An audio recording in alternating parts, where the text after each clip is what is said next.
The stars between the Reach and the Cradle worlds had never looked so cold. Commander Zelvereth stood at the observation window of the dreadnought Eternal Verdict and watched them burn in the deep, those ancient and indifferent fires, and felt nothing but certainty. Not pride. Certainty. Pride was for commanders who had faced genuine opposition. What Zelvereth was about to do did not require pride. It required patience. Just a little longer. Just until the last of the human signals went quiet.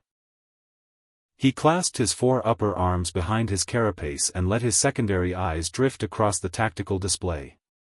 The Eternal Verdict was the largest warship ever constructed by the Keth Dominion, 4 kilometers of layered ablative armor, graviton lances, and the most sophisticated point defense lattice in the known galaxy. Behind her ran 12 sister dreadnoughts. Around those, 47 heavy battlecruisers forming the flanking screen. Beyond them, the destroyers and frigates numbered 119. And further out still, running dark in a dispersal pattern that stretched across 11 million kilometers of void, the Dominion's reserve fleet, 208 additional warships waiting for the signal to close. 387 vessels in total. The greatest single fleet the Keth had ever assembled. And they had assembled it for 12 ships. Tactical, Zelvereth said, his voice carrying the quiet resonance of absolute confidence, display the human formation again. The holographic table bloomed. 12 icons. Small ones. The sensor profiles were almost insulting, they were reading metals consistent with alloys the Keth had moved past 4 centuries ago. Crude fission plants running hotter than they should. Electromagnetic noise suggesting weapon systems that were, at best, kinetically based. Railguns, perhaps. Maybe primitive particle beams. The humans had been out of contact for 212 standard years, vanished into the region of space beyond the Greywall Nebula after the Keth had quietly severed their supply routes and let attrition do the rest. 2 centuries. Zelvereth had expected them to return begging. Instead, they had returned with 12 ships and positioned themselves directly between the Dominion's expansion corridor and the Cradle worlds. Remarkable, muttered Tactical Officer Veth at his station. They actually came back. Predictable, Zelvereth corrected. Humans are territorial creatures. They would crawl back to defend their nesting grounds even if they came crawling in life pods. He turned from the window. What is their response to our hailing frequency? Veth's mandibles clicked twice. No response, Commander. They are not transmitting on any standard frequency. They are watching us, said Fleet Second Orith, stepping up beside Zelvereth. Orith was younger, newer to command, but useful for speaking concerns aloud that Zelvereth preferred not to dignify by voicing himself. The silence could be a tactic. Or they simply have nothing to say. Zelvereth moved to the command dais. Advance the formation. Standard dispersal. Graviton lances to ready. When we close to 30,000 kilometers, fire a warning volley across their bow. 1 lance strike. Let them see what we're carrying. If they do not scatter, we destroy them and move on to the Cradle worlds before the planetary defense platforms have time to recalibrate. Orith nodded. And if they do scatter? We destroy them in detail. Slower, but the result is the same. Zelvereth settled into his command throne. 387 ships against 12. Orith, if we cannot manage this, we deserve whatever the humans might do to us. He let a small, dry sound escape him. Something between amusement and contempt. Advance. The Eternal Verdict moved. The human ships did not. They held their positions in a tight wedge formation, 700 kilometers between each vessel, their running lights off, their hulls dark against the starfield. Passive sensors showed them venting heat steadily, not damaged heat, not emergency heat, but the measured warmth of systems running at operational temperature. Whatever they were doing over there, it was deliberate. At 40,000 kilometers, the Keth fleet began to spread its flanking elements. Standard doctrine. Envelope, compress, deny escape vectors. The battlecruisers on the left wing accelerated to close off the human formation's retreat toward the nebula. At 35,000 kilometers, Veth's head snapped up from his console. Commander. I'm reading active sensor locks. The human ships have painted us. Painted. Zelvareth tasted the word. Targeting locks. Kinetic weapons needed targeting locks because they had no guidance system sophisticated enough to self-correct. This was more data confirming primitive armament. How many locks? All 12 ships are tracking the Eternal Verdict and the 2 nearest sister dreadnoughts. A pause. Sir, the locks are very precise. Noted. Fire warning volley. The graviton lance discharge lit up the void between the fleets, a column of compressed spacetime curvature that sheared through vacuum at 1/3 light speed and detonated against nothing 60 kilometers off the bow of the lead human vessel. It was a spectacular shot. It vaporized a 12-kilometer stretch of space, the residual graviton wash registering as a shockwave visible on every sensor in the system. The human ships did not move. They did not scatter. They did not break formation. The lead vessel, a rough-hulled thing, almost elegant in its brutal simplicity, about 800 meters bow to stern, actually turned, very slightly, until it was oriented directly at the Eternal Verdict. Then it spoke. The communication channel opened on a frequency the Keth hadn't used in 2 centuries, an old emergency band from the era of their first contact with humanity. The voice was human. Calm. Female. The universal translator rendered it without inflection, which was somehow worse than if it had been angry. Keth Dominion Fleet, this is Captain Adara Solis of the USEV Reckoning. You are in the approach corridor of human protected space. You have 3 minutes to change course. That is not a warning. That is a courtesy. The bridge went quiet. Zelvareth felt something unfamiliar move through his thorax. Not fear. He dismissed the thought immediately. Irritation. It was irritation. Target the lead vessel. Full lance battery. Destroy it. 6 graviton lances fired simultaneously. The lead human ship moved. Not away. Not to the side. It accelerated forward, directly into the salvo, and then it did something the Keth targeting computers had no classification for. It rolled, a sharp corkscrew rotation that should have been impossible for an 800-meter warship, and the graviton lances missed. Not all of them. 2 struck the aft section of the human ship and the explosion was enormous, hull plating vaporizing in a sphere of white fire. But the ship did not stop. It came out of the explosion still accelerating, trailing atmosphere and debris, and its railguns opened up. The sound of the impacts registered on the Eternal Verdict's hull as a sequence of rapid, heavy concussions, each one a tungsten penetrator the size of a cargo container fired at 8% of light speed. The Keth had excellent shields.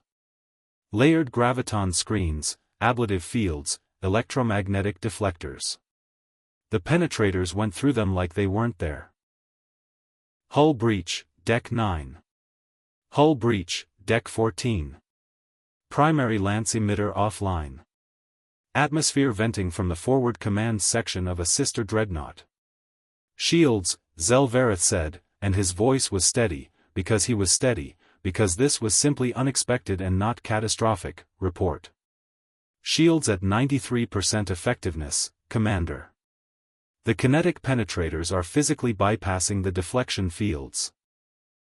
They are not being deflected because they carry no energy signature for the fields to engage.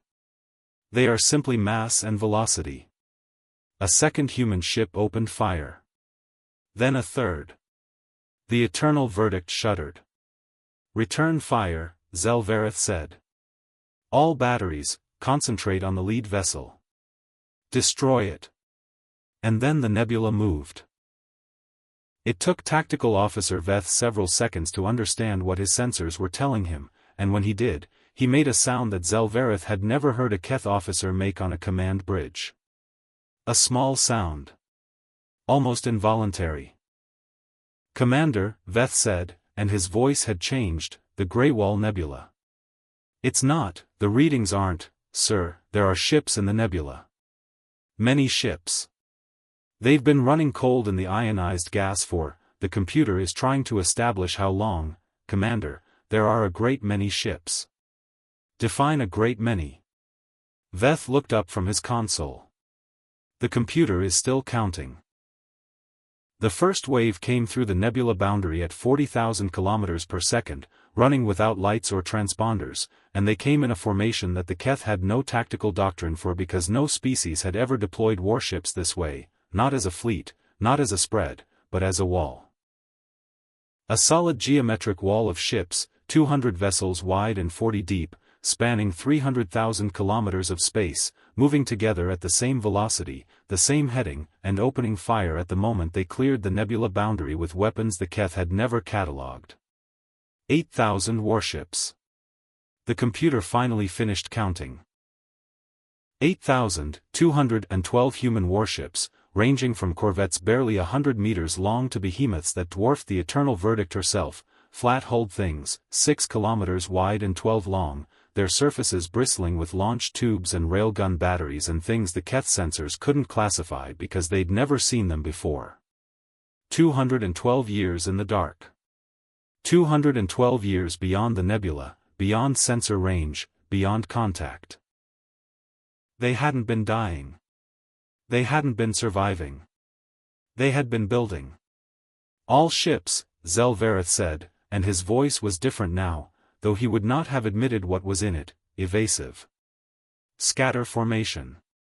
We are withdrawing." Fleet Second Orith was already at the emergency channel. "Commander, the flanking elements, the destroyers on our left wing, they're taking fire from below, there are ships coming up from the system's ecliptic plane." "How many?" 1,200, sir.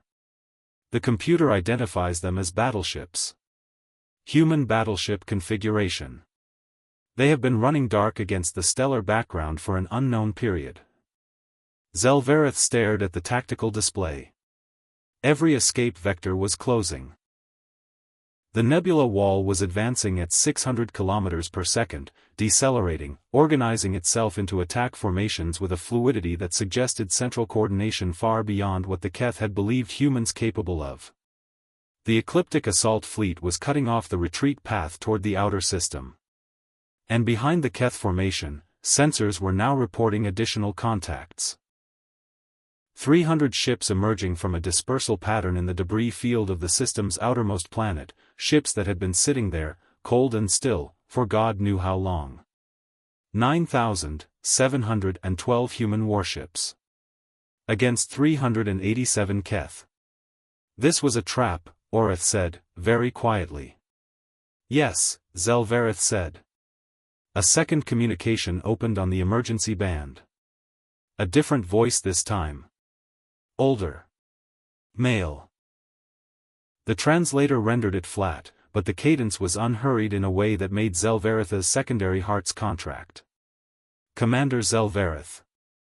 This is Admiral Chenwei, commanding officer of the restored human expeditionary fleet. I want to be straightforward with you. You came here to destroy 12 ships. You were encouraged to believe that was all we had. We have been planning this conversation for a long time." A pause. 212 years, we had no contact with the galaxy. You believed that was because we were finished. We believed it was an opportunity. You cut our supply lines and we built new ones, further in. You sealed us in the dark and we used the dark. Every ship you see on your tactical display was constructed in systems you do not have charts for, crewed by humans who have known nothing but preparation for this day. Another pause, shorter this time. You fired on Captain Solis. She's alive. Her ship is damaged but functional. But you did fire on her, which means the courtesy period is over. You have 60 seconds to surrender your fleet, or we demonstrate why humanity spent 200 years building instead of dying. Zelvareth looked at his tactical display. He looked at the wall of human ships advancing from the nebula. He looked at the Eclipse assault fleet cutting off his retreat. He looked at the 300 ships emerging from the debris field. He looked at the 12 original ships, still there, still holding their position, the lead vessel trailing debris but advancing, closing range, her railguns already tracking the Eternal Verdict's command module with a precision his point defense coordinator described as, quote, exceptional. Open a channel, Zelvareth said. Channel open, sir. Zelvareth breathed in. Then out. Then he said the words, slowly and in the Keth formal register, that no commander of his people had spoken in 600 years. The words for uncontested cessation. The words for when there was simply nothing left to argue about. The battle, such as it had been, lasted 9 minutes. 3 Keth dreadnoughts didn't receive the surrender transmission in time, or their captains chose not to receive it, and the human response was surgical and total, for destroyers in coordinated fire with 2 of the Nebula Wall battleships, and each dreadnought came apart in under 40 seconds. The human weapon systems were not elegant. They were not artistic. They were extraordinarily effective. The tungsten penetrators hit at velocities that made the impact's thermal events regardless of warhead composition, and the secondary weapon the humans deployed, which Fleet Second Orith would later describe in his testimony as a directed nuclear package, small yield, 7 grams of fissile material, kinetically delivered, against which Keth shielding has no viable response, was something the Keth had genuinely not considered. Not because they couldn't conceive of nuclear weapons. Every civilization conceived of nuclear weapons eventually. But because the Keth had moved past them so long ago that using them felt primitive, retrograde, beneath dignity. The humans felt differently. Captain Solis brought the reckoning alongside the Eternal Verdict at 300 meters separation and her damage was visible in full. The stern quarter was simply gone, vacuum where decks had been, the structural members of the aft section showing like ribs through torn hull plating. She was bleeding atmosphere from 3 points along her port side. Her railguns were still hot. She had not stopped firing for the entire 9 minutes. Commander Zelvareth, she said over the channel, you are instructed to power down your weapon systems and stand by for boarding teams. Do not make us ask twice. Zelvareth looked at his bridge crew. They looked back at him. He powered down the weapons. The boarding happened quickly and without further incident. Human soldiers in sealed combat armor, carrying weapons that Veth murmured were chemically propelled solid projectiles, more mass, more velocity, more of the same brutal philosophy, moved through the Eternal Verdict's corridors with practiced efficiency. They were not cruel. They were not triumphant in the way the Keth expected conquerors to be. They were quiet and methodical in a way that was somehow more unsettling than rage would have been. Admiral Chen Wei came aboard in person. He was shorter than Zelvareth expected, gray-haired, with the kind of stillness that came not from calm but from having already decided every decision he might need to make. He met Zelvareth in the docking bay, without ceremony, and offered a hand in the human greeting gesture that the Keth knew from old records. Zelvareth took it. You were gone for 2 centuries, Zelvareth said. We were preparing, Chen Wei said. The fleet numbers. The construction scale. The coordination. Even with 2 centuries. 2 centuries is a long time, Chen Wei said, and there was something in his eyes that was not unkind but was absolutely inflexible, when you are angry enough. He looked around the docking bay. You sealed us in and expected us to die. It was a reasonable assumption. Most species, in our position, would have died. Or bent. He looked back at Zelvareth. Humans don't bend well. It is, depending on your perspective, our worst or best quality. Behind the Eternal Verdict, the accounting continued. Of 387 Keth warships, 312 had surrendered intact. 41 had attempted to withdraw and been disabled by the ecliptic assault fleet, disabled, not destroyed, with a precision that spoke of an operational doctrine that valued restraint alongside lethality. 34 had been destroyed. The 3 dreadnoughts that didn't receive the surrender, and 31 that had engaged the Nebula Wall formation in a fight that lasted, according to the engagement logs, an average of 2 minutes and 17 seconds per Keth vessel. Human losses, the Reckoning, severely damaged, and 6 corvettes lost with all hands in the ecliptic engagement when a Keth battlecruiser detonated its core rather than surrender. 41 souls. The briefing officer who reported this to Admiral Chen Wei did so quietly, and Chen Wei received it quietly, and he was quiet for a moment before he nodded and moved on. There were things you could say about that and things you could not. In the end it was Orith who said the thing that stayed in the accounts, in the transcripts that the Keth Dominion would study for the next 100 years in every command college and war academy from the cradle worlds to the outer reaches. Orith, sitting in the holding area with the other senior officers, watching the human fleet through the viewport, that wall of ships still arranged in its geometric formation, still moving in that unsettling coordinated way, each vessel holding its position relative to every other with an exactitude that suggested either the most sophisticated central AI the Keth had ever encountered or a level of crew discipline that beggared description. They were never afraid of us, Orith said, to no one in particular. They were never afraid of us. They were always angry. There is a difference and we never understood it. No one argued with him.